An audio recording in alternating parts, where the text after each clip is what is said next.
Hi and welcome back to the channel. I'm super excited today to tell you that I have bought my first drone. I bought a DJI Mini 3 Pro. So today I'm going to tell you all about it, whether or not I think I've made the right choice, and more importantly, whether or not it could be the right choice for you.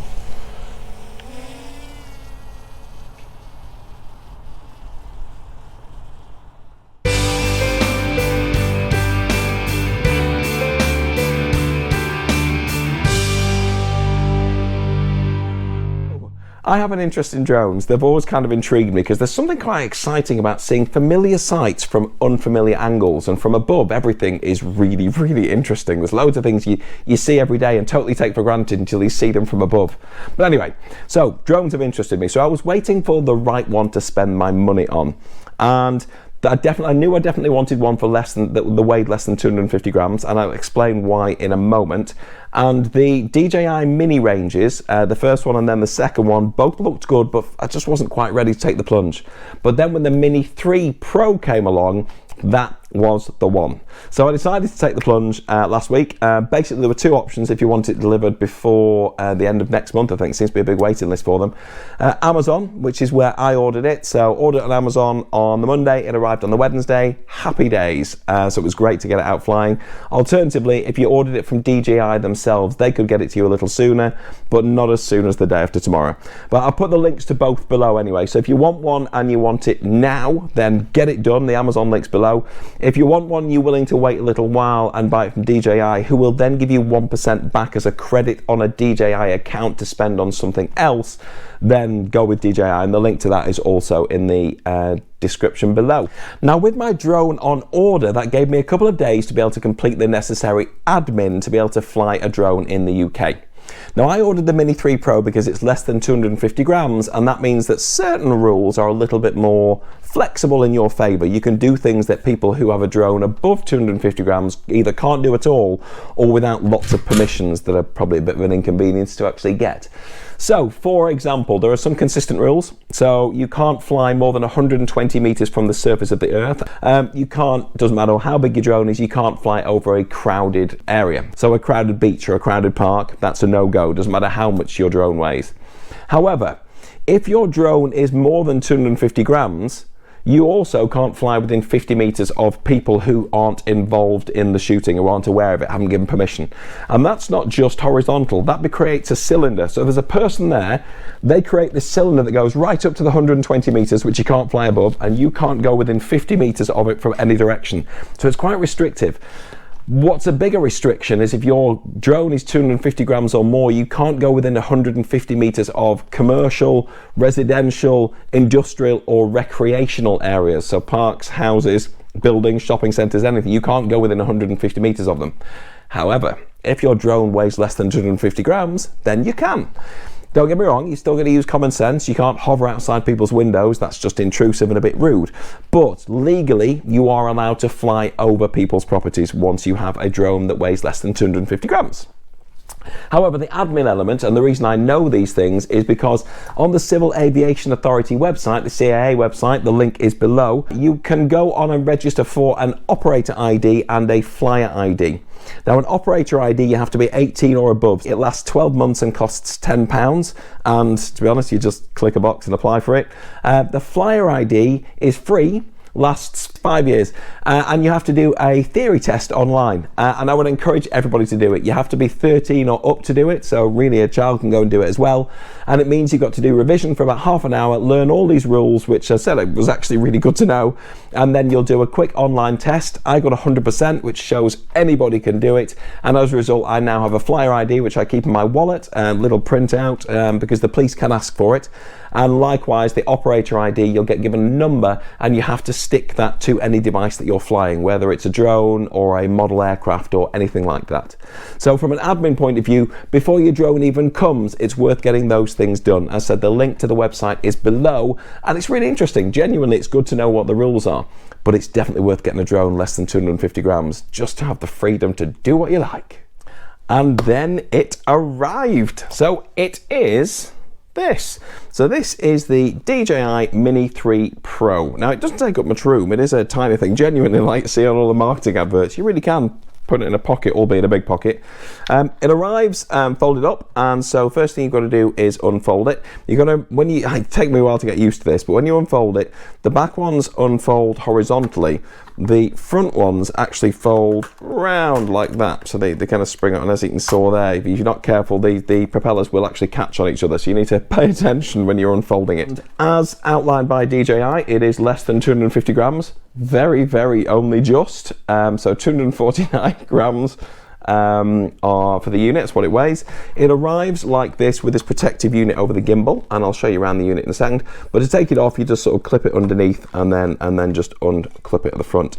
If I can give you one bit of advice on this, because this is a useful thing to use when you're transporting it, keep the sponge, because when you first unwrap it, there's a sponge in the gap behind the gimbal, this sponge, and when you put that in there, putting this back on is actually much more straightforward, and it clips on every time.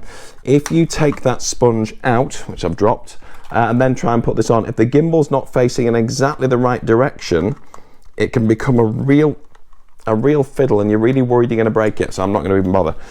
So yeah, keep the sponge. It makes the world of difference.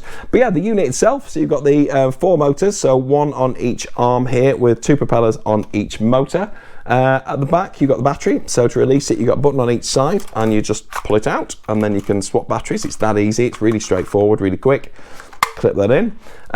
At the front and underneath and at the back, so here's the front ones, and then here's the back ones, and here underneath are the avoidance sensors. So their job is to look around and make sure the drone doesn't get too close to anything that could fly into and get damaged by.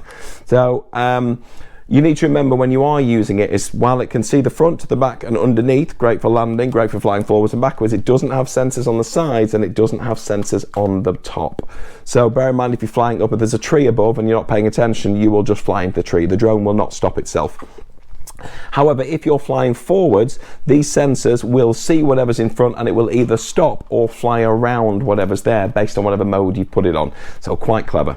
And then of course the main event is the camera. So the camera is on a gimbal here, and it is quite brilliant to watch. I've watched this gimbal in action when the first time I flew it.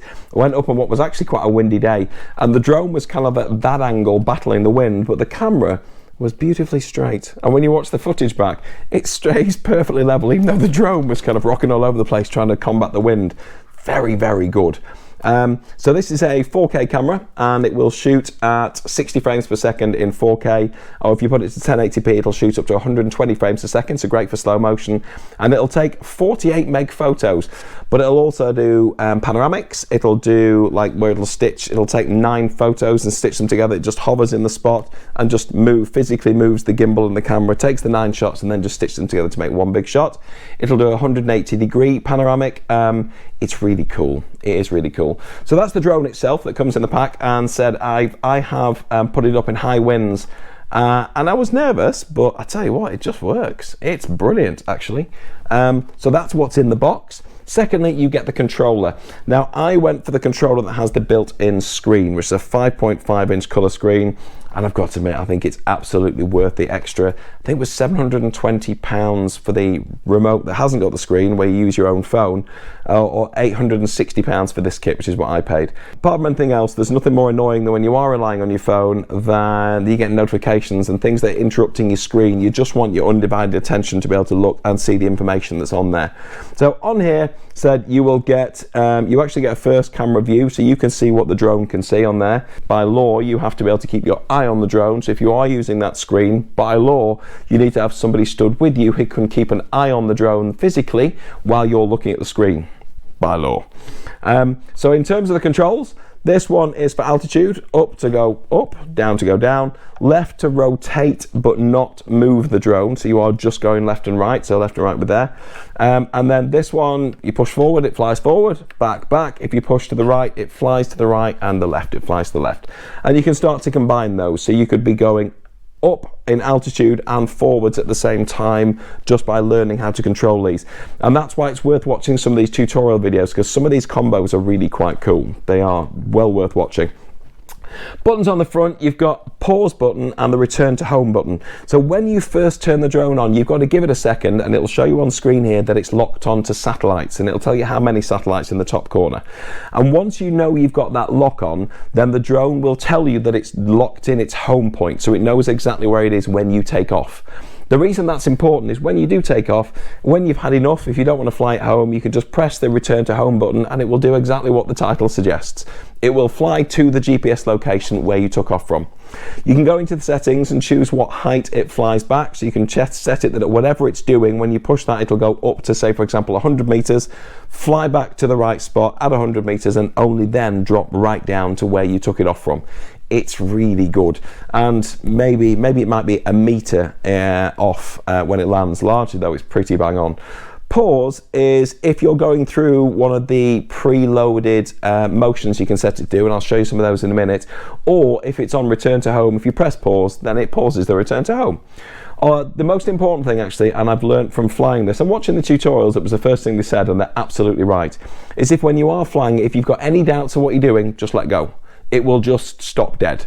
It won't continue going forwards or anything like that. It will just stop dead. So if any doubt, just let go of everything. But if it's doing a pre-programmed thing, then you have to press pause. That's your power button. The one in the middle is really important. That's C, N and S are your options. C is cine mode, N is normal, and S is sport. So when you're in cine mode, everything's slowed down. It moves slower. Even if you've got it on full whack, it just moves slower and smoother and takes much better footage when you're filming. If you put it into N, then it goes into normal, so it's a little bit quicker, and so you have to then learn to regulate just how much, instead of just being on or off, you learn just maybe like tweaking it to be able to move and keep the movement smooth. It's worth noting, cinema and normal, when it's in those modes, then the avoidance sensors, those things I showed you earlier that stop it flying into things, are active. When you slide it into sport, it deactivates them. It goes a lot quicker, it makes a lot more noise, and it'll probably eat battery quite a bit quicker, but more importantly, it will fly into stuff, which you obviously don't want to happen. In C or N, if it goes towards an item and it can see it at the front, back, or underneath, because remember that's where the sensors are, then you can put in the options what you want it to do, and your options are either stop dead and just not hit it, or to avoid it, in which case it'll go over it or around it, but again, it'll avoid damaging itself. Sport, you're on your own, so bear that in mind.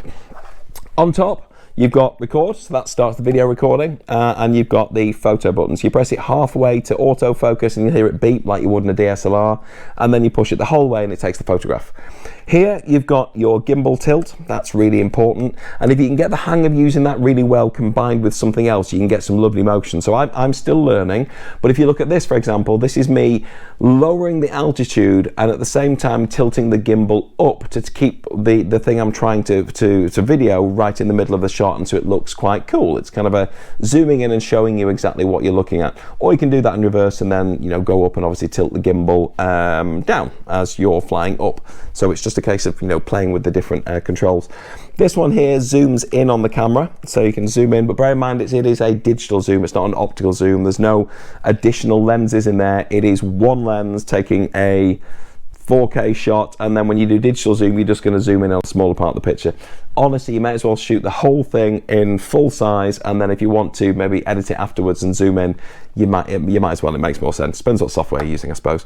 And then underneath you got two buttons. The one on the left here, and these are programmable, so you can change these, but the standard settings are pretty good. This one you press and it literally swaps the gimbal from being horizontal to vertical, so great if you're doing an aerial shot of something. And then the one on the right switches between landscape shot and panoramic shot. So if you're shooting for YouTube, for example, I would shoot in landscape, which is what I'm doing now. If you were shooting for, say, TikTok or a YouTube short, then you'd shoot in portrait. And so that button's quite handy to be able to switch between the two. So that's the controller. That's what you get in the kit, with a couple of small additions. You get one charging cable, which is a USB-C to C. So this will plug into the back of the drone and you can charge directly. Or it will plug directly into the back or the bottom, sorry, of the controller, and it will charge that. So you have to charge them one at a time. How quickly they charge will depend what you plug them into. So the kit doesn't come with an actual plug to go in the wall. You just get the cable. So you will have to buy something that can then provide the power. So I bought this off Amazon, links in the description below, and this is a 20 watt plug. It's quite small actually, from Anker. It wasn't expensive. So USB-C, plug that in there and then plug it into either of those devices. It charges it really quickly. I believe these will actually go up to a 30 watt plug. You can actually plug in higher. It'll only take up to 30 watts though, so you're not going to damage the unit. But if you go something that's like say 5 watts that maybe you charge your iPhone with, I hope you're patient, because you're going to be there a really long time while it charges. So I bought that. I thought it was a worthwhile accessory.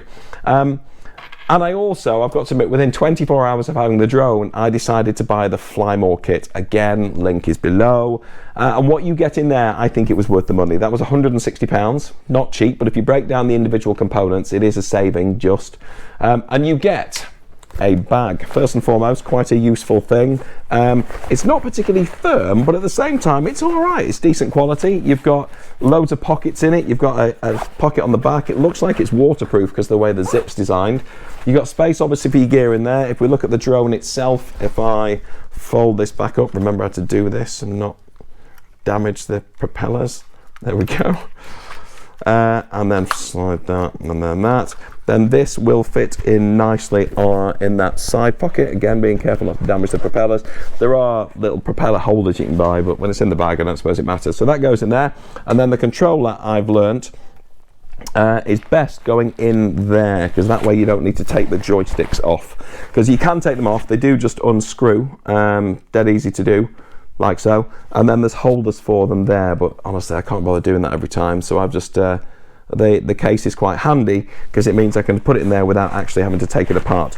So the bag is part of the Fly More kit, but more importantly, it also comes with this. Now this is 2 additional batteries, which is fantastic, and each one of these officially gives you 34 minutes flight time. Realistically, apparently more like 24. Gotta be honest, I've been flying for about 20-30 minutes and not run out of battery. It seems to be doing quite well. So, you know, about half an hour, let's say. But this unit's quite clever. If you look, just by putting one in, those green lights are coming down there, and I put on a second one. Now, the reason why that's quite cool and why it's showing you that is the unit, the charging unit, and this is a fast charging unit. So you connect this with that USB-C we were just talking about, that goes in there. Other end goes in your adapter, whereas the Anker one or a DJI one. And so that will take charge from the wall into this, and it will charge the batteries. Now, it charges the one that is most charged first. So if you've got one that's got 1 bar, one that's got 2, one that's got 3, it'll finish charging the 3, then it'll move on to the 2, then it'll move on to the 1. So it wants to get you back in the air as quickly as possible, which was a clever design. I like that. But on the end, you've got the USB-C, but you've also got a USB-A. And this kit comes with a USB-A to USB-C charger. Now the logic here is that you can plug that in, and then this one is plugged into the wall. And so what it will do is it will take charge, it will charge these batteries, and when the batteries are full, you can then have your controller plugged into that, and it will then charge the controller. So everything gets charged overnight. But if you're out and about, and this is really cool, if you're out and about and you have this with you and say you don't have the mains, then you can leave that USB-A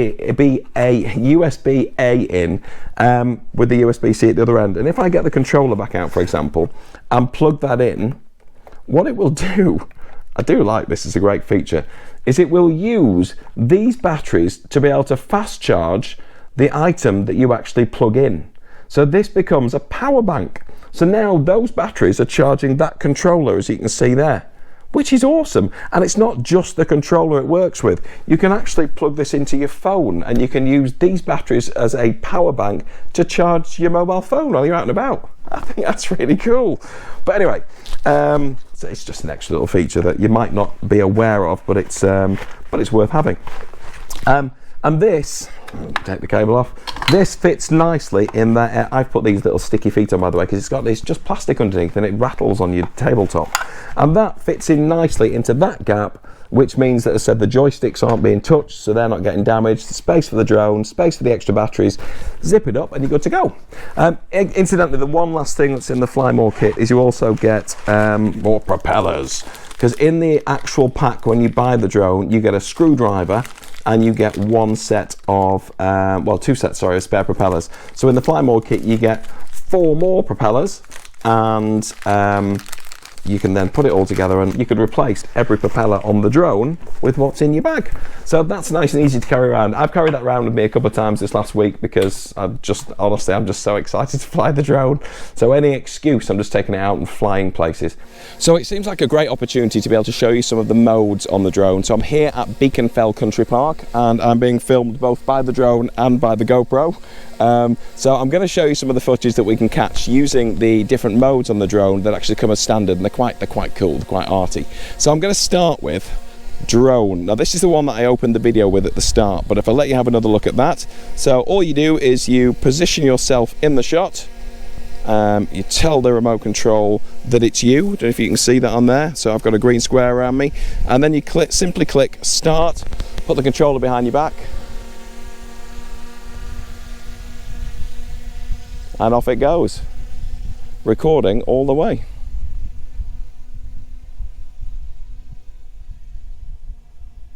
And when it finishes the shot, it stops recording, and then it comes back to exactly where it was before you started the shot. So you don't actually have to do anything. You can keep the remote behind your back. It's not videoing right now, but it just means that you don't have to worry about bringing it home.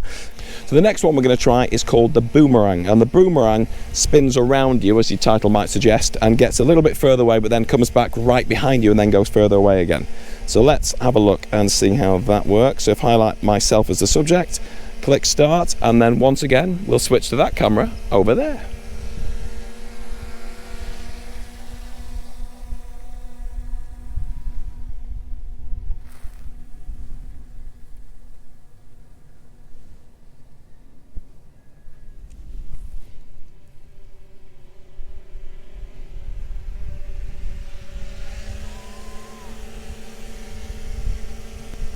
I quite like that one. That one looks pretty cool.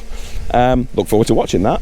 Now the last one is a bit of a personal favourite, and this one is called Asteroid, and what it does is, as the title suggests, is it creates an image that makes it look like you're stood on an asteroid. And the way it does that is it just goes up at an angle and then takes lots of panoramic shots, stitches it all together, so you end up with something that looks like this. Here we go.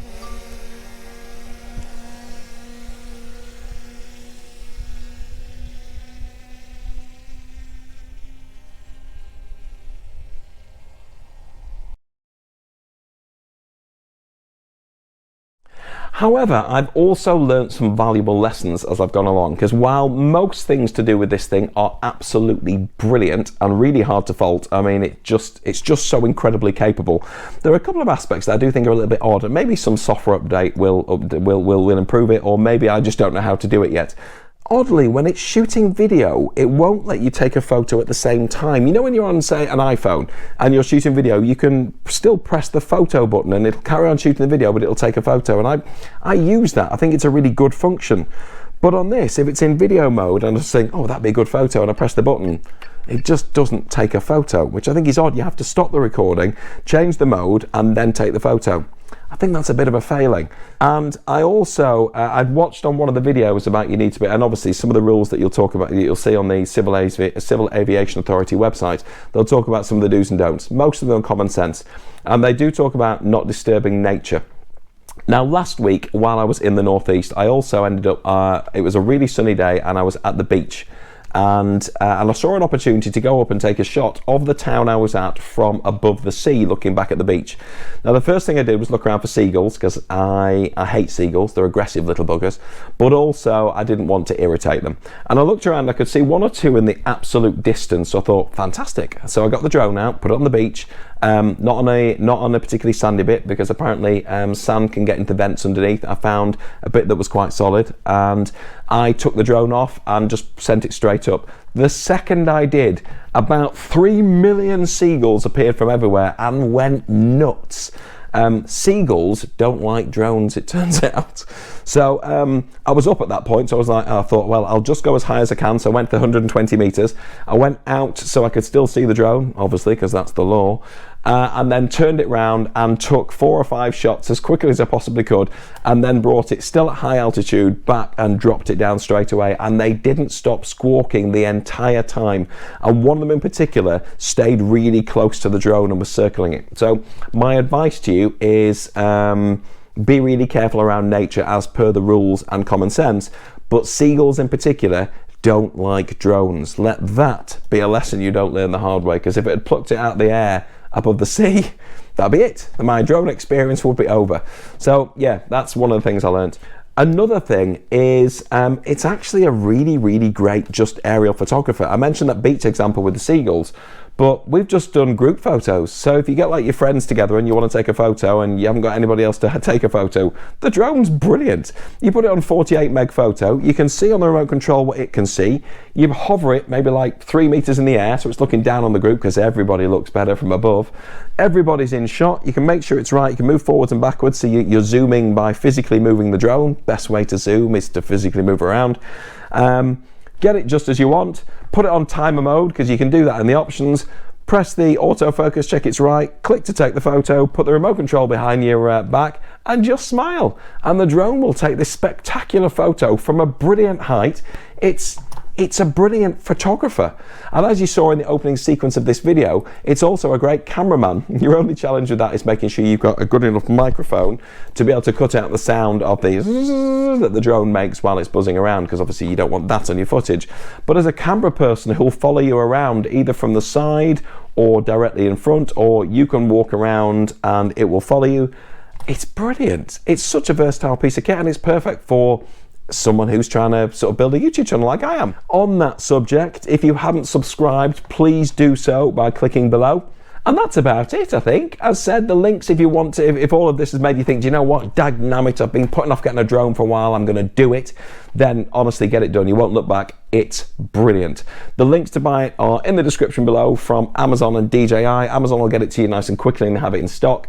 DJI, tiny bit longer, but you get the 1% back to spend in store. You can decide which one you want. It's your call, but links are below. I won't lie to you, they are affiliate links. They don't cost you anymore, and I make a tiny bit of money on a kickback. So if you want to support the channel by buying into this fantastic drone, then I appreciate it, and you will appreciate it too. I assure you, it's brilliant. Anyway, thanks again for watching. Take care. I'll see you soon.